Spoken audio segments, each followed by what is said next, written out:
Brian, we want to talk about Fast and Furious 6 now. Go ahead, you can start. Okay.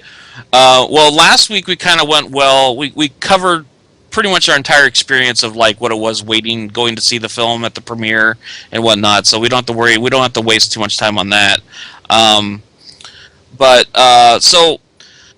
um, I can't speak for Brian, but myself, I've always had a kind of a love-hate relationship with the Fast and Furious movies, and the first film, I kind of really like that film. Ironically, just because I Point Break is one of my favorite movies, and that's also an ironic thing, I guess. I don't know. It's a good movie, but it's not really a good movie. um, but and those Point Break and the first Fast and Furious are nearly carbon copies of each other. And I like the Fast and Furious movie first film mainly because of that. And then the sequel started coming out, and I was kind of like, whatever. Tokyo Drift I actually liked, but I also thought that was not a very good film. The fourth film, didn't really care about that one at all. The big thing about that one was bringing all the main characters back again. And the fifth film, which we actually reviewed on here in our first year of doing this, I think it was the consensus between all of us, except for Kami, who is a diehard Fast and Furious fan, was that the movie was entertaining, but man, was it stupid. I mean, there were so many issues with that movie that it was incalculable. You couldn't. It was really difficult for me, anyways, to enjoy that film and without having to turn my brain off. And even when turning my brain off, it was still there was some stuff in it just that was so far fetched and unbelievable. Right. And we got to remember they also changed the formula right then and there with the Ocean's 11 type scenario. Yeah. Also, progressively through each of these films, they've steered more away from the car racing and turned it into more, like Brian said, like an Ocean's 11 heist flick, where almost all of their plans involve cars in some form or another. Because as Miguel, who was one of our former hosts on the show, who was on that episode we talked about Fast Five, he said that the cars for these guys are like their super suits. Like when they get in their cars, they're like superheroes. And that's exactly what it feels like. It's still in this film, and the new one we're going to be talking about, it feels the same way. Mm-hmm.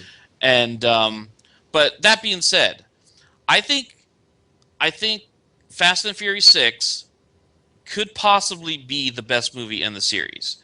Now, first of all, it's unprecedented for a series to go on for this long, to get up to a part 6, and for me to finally get it right. to finally, find their footing, to finally figure out what this series should have been from the get-go, which is kind of like, it's kind of self-aware. It knows it's ridiculous, but it just doesn't care. It doesn't focus on stuff like story and character, which may sound kind of blasphemous, but at the same time, I mean, I guess the best way to put it is like, this is your pure, simple popcorn entertainment. This is the type of stuff that Michael Bay wants to make, but he can't. Because they basically expect that you know the characters and who they are and what's going on, and it takes off. Yeah, and like we've tried to explain to James before, which he still laughs at when we say this. You really need to see the other 5 movies before you see this movie, because there are things in this film that, character-wise and just basically the flow of the films in general, like they all kind of play into each other. And I'm constantly surprised at this series for how well it gets its timeline correct, especially with how the movies kind of overlap on one another now. There were some really great surprises and twists that happened in this movie that tie into the previous films that I was actually quite blown away by. Not just by the reveal, but how well it was done. Because even after the fact, like the way they did it, it held up to scrutiny. Like I was like, wow, that fits in really well with what I had seen before. Well, it's because everyone gave the series a hard time with people that knew about how 3 was really the finale of them all. Yeah. And this one finally explains that. Well, in some, it it definitely puts into perspective where that movie lies now Right. in the course of the films.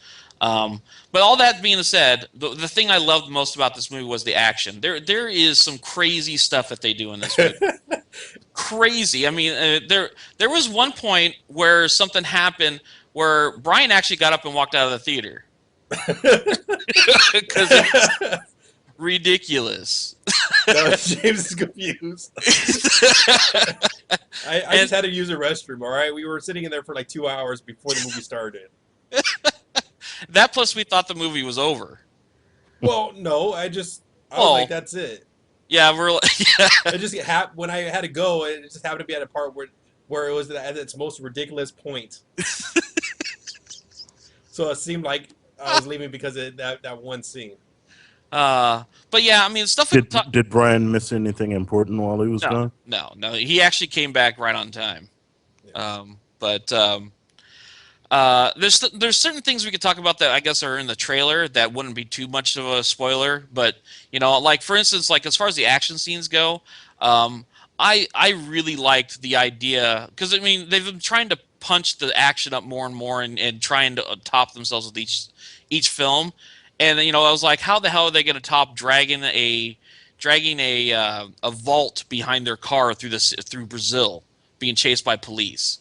And they did it. I mean, the scene where they are trying to chase down the tank with their sports cars, that was a really good action scene.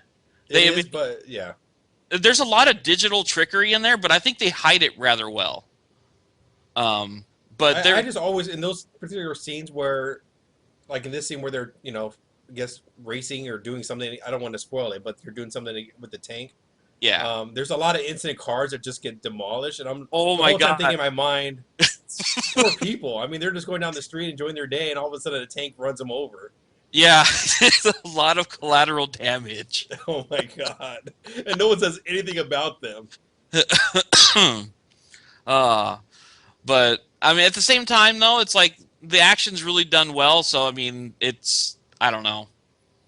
The stuff and then the stuff at the finale is even more jaw dropping than the tank thing. I didn't know how they were going to top the tank, but they did it. Yeah. The stuff at the very end of the film is just It will make you ask questions about it though afterwards. But yeah. again, it's one of those movies where you really can't think too much, or it's gonna drive you crazy. Well, yeah. I mean the finale involves an airplane and the longest stretch of tarmac in film history. I think they go for like 15 minutes down the same stretch of runway. And he's in full like I'm about to fly mode. It was, but the choreography and the way that all the things are handled in that scene is kind of crazy. I hate to go back to it again, but if somebody like Michael Bay had done a scene like that, I'd probably have a headache. I'd be confused. I wouldn't know what's going on. But the director of this film, Justin Lin, who's done I think 3 previous Fast and the Furious movies, he clearly knows what he's doing now with these things, which actually makes it kind of sad that he's not attached to the 7th one now. Well, I think that if I was somebody looking for a director to film an action movie, that'd probably be the first guy I reach out to, Yes. just Yeah. because he seems to know what he's doing with action. Yeah, there is, as a pure action movie experience, this is an amazing experience for anybody, for action junkies out there. So yeah, I don't know. There's not really a whole lot more to say. I mean, I guess we could talk. Well, I don't know.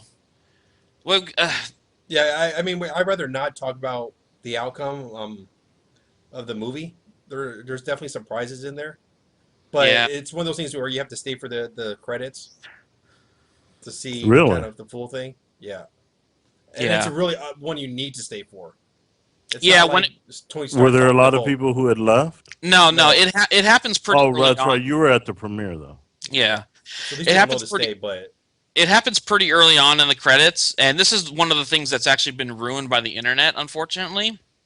But when we saw it, we clearly nobody knew this was going to happen, and when it happened, our audiences started cheering.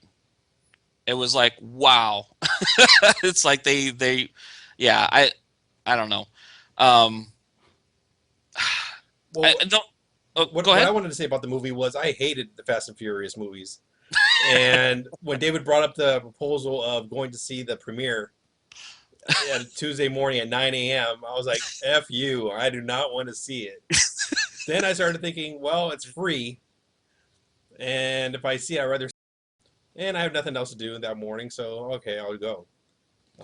Hated Fast and Furious 5, but knew the type of movie it was. You know, just action, but Hmm. really brain dead story. It was horrible. Yeah. Um, but Fast 6, for some reason, even though there are scenes where you're just like, what the hell?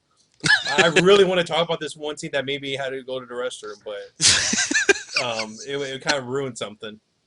But it's so ridiculous. You're just like, come on. Like, people were actually laughing in the crowd with how ridiculous it was.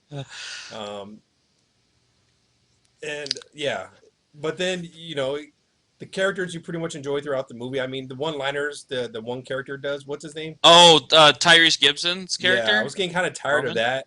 Um, Yeah, I yeah, that mean, but was. that's it seems like the fans really loved him. So Yeah, everybody laughed at his jokes, and yeah, that's all he did in this entire movie. He was just there to make jokes. yeah.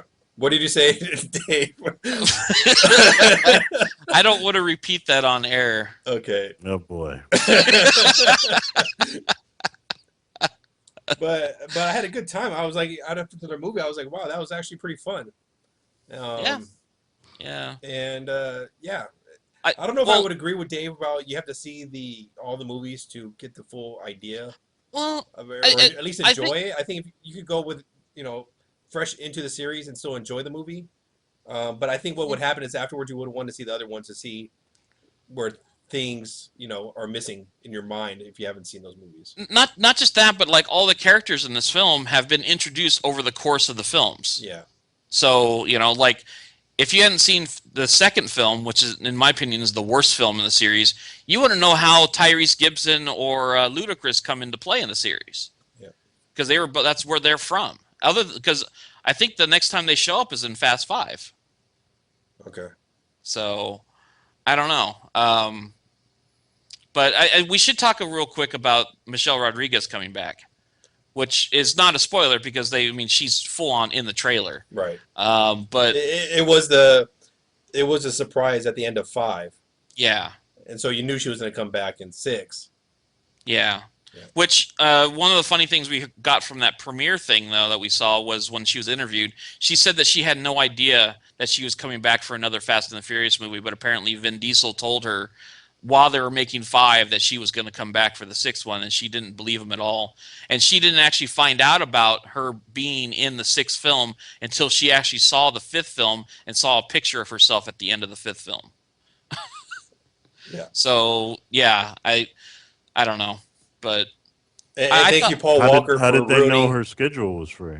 I have no idea. You want to ask somebody Come about that on. stuff? Like I told Dave during the premiere, what else do these actors have to do besides Fast and Furious? That's true. The That's Rock true. is the only one. And guess what? He wasn't even at the premiere. He was out making a better movie. Yeah. Maybe, I don't know. He's made some stinkers. But I think in general that they handled her bringing her back okay. The way that they came up with her and how she came back and where she's at in this film was a little bit kind of daytime soap opera-ish. Yeah. Amnesia. So that was kind of silly. But other than that, it was okay. I thought the villain was pretty good too. The villain was good. Yeah, the villain was good. Although, as far as like we mentioned, the story is completely brain dead. Like, there's something in this about him trying to create a device to shut down power or something, and that's why he's stealing all this stuff. They don't ever really go into it. Like this movie, I think has the least story out of all of them, which is saying something. Until the end. Yeah, yeah. The end. They tie some stuff back in, so it's good with that with Okay. how they do that. But yeah, I would recommend this movie to you. I mean, anybody already sold on going to see this movie, you're probably gonna love it. But anybody looking for a good action film that's been kind of iffy on this series or any of the actors, I would still say go see it. It's a good action movie. Yeah. For when you strip away all the other stuff, when it comes down to it, it's got really good action in it. I would agree.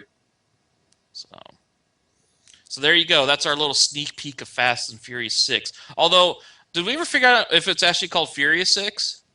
I think it's Furious 6.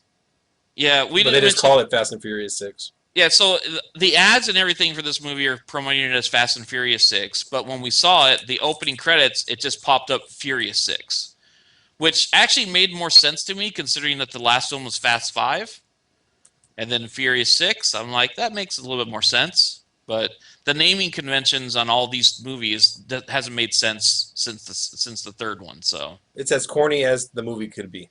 Yeah, pretty much. But, okay. Yeah, I think we can move on from that. That's good.